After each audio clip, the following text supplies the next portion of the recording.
Hello. So today we're looking at our Octagard Ant Bait Gel. You can kind of see right there, we've got a bit of an ant problem. They are coming in and out from behind there. So we are going to put a little, there's a full picture there, but put a little in there. So we're just gonna come up right there.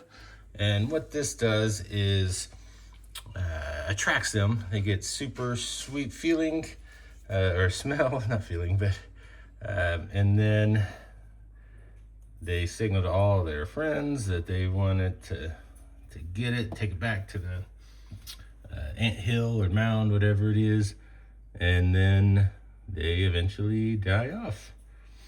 So you can see a little bit of it kind of running down there. It's not super thick, but it does stay there. So it's kind of hard to see, but there is some staying there stationary. That ant is getting adventurous there.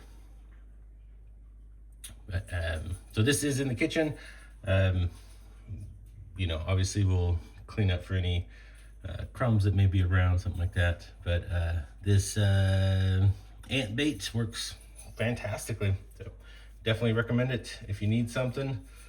The Octagard. All right now.